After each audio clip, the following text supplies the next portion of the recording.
What's up guys, Houndish here, and today we're going to jump in with some Destiny 2 Forsaken news. So we've got a new trailer for the Last Wish raid that'll be launching this week on the 14th of September. Some pretty cool stuff to take a look at in there. We're going to check out the trailer and talk about some of the stuff that we see. Next though, there is going to be a fix to some of the powerful reward issues that some players may have experienced this week. There's actually going to be a hotfix today that should resolve and reward any powerful rewards that you've actually missed out on. We'll talk about that in a moment. We're going to talk about Xur's Fated Engram, which is coming back, some other sandbox issues and known issues with Forsaken. Then we're going to talk about some of Petra's Dreaming City bounties this week, some other interesting changes you may not have noticed inside of Forsaken, and that includes some changes to exotics, as well as a bunch of other things to round up in this video, guys. So if you do enjoy it, a like below is very much appreciated. Before we get into the video, this one is sponsored by Massdrop, who kindly sent me the new AKG K7XX headphones to check out. These are a limited edition of the older K702s, which were highly regarded, but you still get the same audio quality with the new K7s. For gaming, these are pretty exceptional because they are professional reference grade headphones, which isn't true of most gaming specific headsets, but they're also great for music or movies as well, and for me, they've been really comfortable when gaming or working with them for hours on end. The audio and build quality of these things is pretty fantastic. The K7XX is available for $200 at Massdrop, a saving of $300, and you'll even get a $10 coupon for the store. You can check out those details down below if you're interested. Now though, let's get into the news for today. So as I mentioned, Bungie posted a teaser trailer for the Last Wish raid. It's pretty cool stuff in here. We hear Morro talking about the beast at the heart of the Dreaming City, which is pretty cool. So we'll talk about it, but first, let's check it out. Assemble a team, Petra. Send them into the heart of the city. Kill that creature and extract its heart. I've waited so long to fulfill one last wish. So pretty cool little teaser for the DLC. Up first, we see the Guardians running along the underside of the bridge right here, and then a fire team of 6 heading through the cave towards the inevitable terror within, I guess. We get this pretty cool screenshot right here. We can see a bunch of statues. Really creepy stuff with this kind of huge taken orb and this almost well of light in the middle of the room right there. We have really cool kind of Ascendant Realm graphics right here, and we see the team heading towards one of the portals that get us into the Ascendant challenges right now. We see 2 of the Techians right here, obviously up to something pretty interesting, and then the Guardians engaging them in combat. Of course, Morro talks about killing the creature and extracting its heart, and we see this pretty interesting kind of mechanical device right here in the middle of the room. No idea exactly what this is going to be. And at the end of the trailer, we see the icon right there, and we hear Morro say, "I've waited so long to fulfill one last wish." So it's going to be pretty interesting stuff. Morro definitely linked to the raid. We do know that there's going to be something like 4 or 5 bosses as well as other mechanical encounters in this raid as well. So it's going to be a pretty huge one.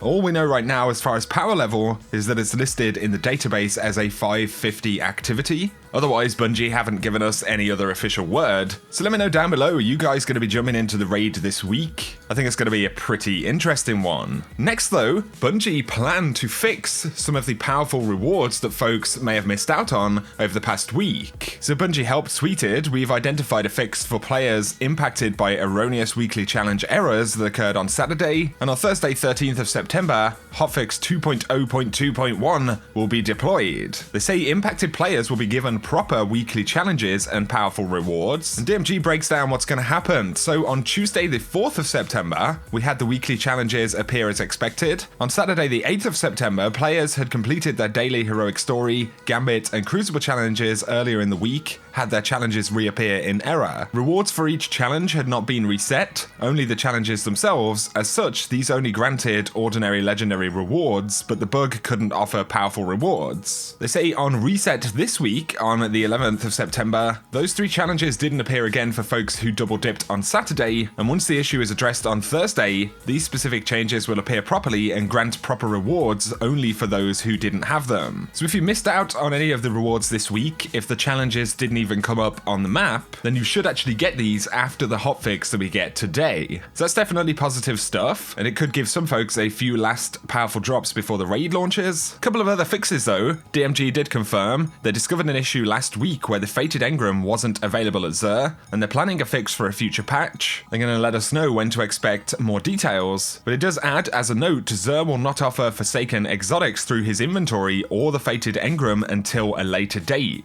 They say they'll look to provide additional information when they can, but Forsaken exotics are essentially redacted from Xur's inventory for now, according to what Bungie are saying. But on the subject of power leveling, if you've completed most of your milestones and things like that, and you don't have many sources for powerful drops, one shout would definitely be the Nightfall. Now this is actually pretty good for farming blues, because the blues will often drop at very competitive levels to your character. They're not necessarily going to be higher than your character itself, but because they drop at good levels based on your character's level, they can actually fill out some of the poor slots that you may have. So this was from last week's Nightfall. You can see my character is 520 right here, but I'm getting blues that are 513. You can see right here that I get a small bump to power on my class item, so I actually get a 319 class item dropped on this week's Nightfall. And it's the same as the helmet right here. You can see I get a 518 when I'm at 523, which isn't a power upgrade in this particular instance. But like I'm saying, if you have a slot that is particularly low level compared to everything else you have, then the Nightfall is actually pretty good for leveling those specific slots up. And a lot of folks who are at very good power levels right now, high 530s, 540 plus, have been farming Nightfalls as part of their kind of power leveling. So I think that's definitely worth bearing in mind. But now let's talk about a couple of other things. So this week I spoke about the Ascendant Challenge just a couple of days ago. I've had a lot of questions about this bounty though, one of the daily bounties, and you'll see the objective is to locate Toland. Now to do this, you'll actually have to go into an Ascendant Challenge,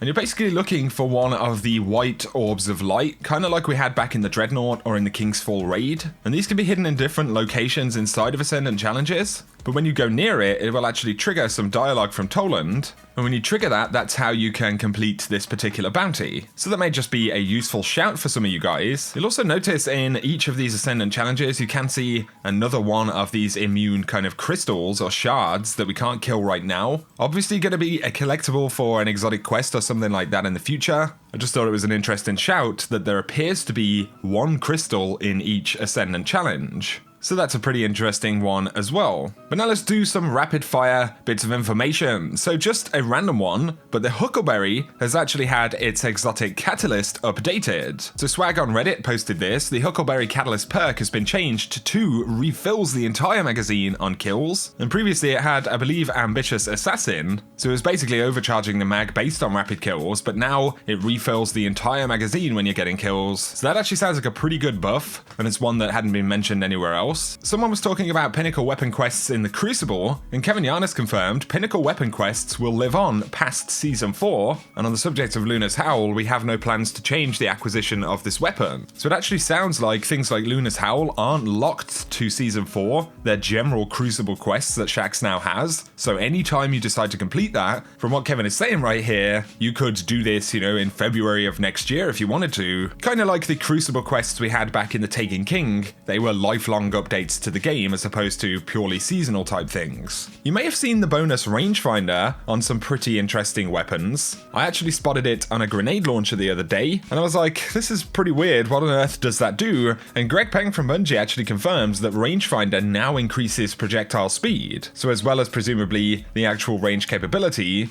projectile speed is part of the buff that you get from the rangefinder perk, so I just thought that was a useful, interesting shout as well. Here's a good one, just in case you missed it. This is the new Eververse vendor in the Korean version of Destiny 2. So we can see her in the menu right here. She's down in the bazaar. And as you can see, she actually offers exotics for sale, which is pretty crazy stuff. They do say requires IGR benefactor, which I'm not entirely sure what that is. I don't know whether that's a currency or an item that you get in the game somehow, but you can actually direct buy, if you have the right currency at least, exotics from this Una vendor. Now she is exclusively in the Korean version of Destiny 2, so we won't be seeing her on console, not as far as we know. Pretty interesting, and I'd be curious to hear your thoughts down below. But a couple of quick shouts right here, some upcoming PvP maps as well as Gambit maps. We have Convergence. Now, this looks a lot like Pantheon from Destiny 1. What we're seeing right here is what everyone always referred to as Cube, dead in the middle of the Pantheon map. We've got the platform right there. You can see each wing as well as the waterfall, which is the kind of backside confluence between each side of the map.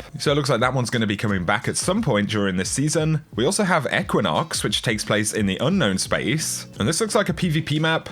Possibly something related to trials. Interestingly listed as a maximum of 6 players. 3v3 anyone? Could be a thing, but of course it's not confirmed. We also do see the Citadel though. This is a new PvP map on the Dreaming City. And finally, the Cathedral of Scars. Now this is actually a new Gambit map on the Dreaming City. You can see the bank right there on the bottom right. So just in case you were curious, a couple of bits of content that we'll be gaining access to some point probably in the next few weeks' time. But guys, that is going to summarize today's video. So I'll keep you posted later on when the hotfix drops, any changes you need to know about, as well of course as this week at Bungie later on today. Huge thank you to you guys for all of the recent support here on the channel though. It's been absolutely incredible. If you have enjoyed this video, ratings below are super appreciated. If you're new to the channel and you want to see a lot more D2 content, feel free to hit that subscribe button. Also check out the K7XX headphones down in the description below if you're interested. Massdrop have some pretty awesome stuff. But for now guys, I super appreciate you tuning in as always, and I will catch you all very soon.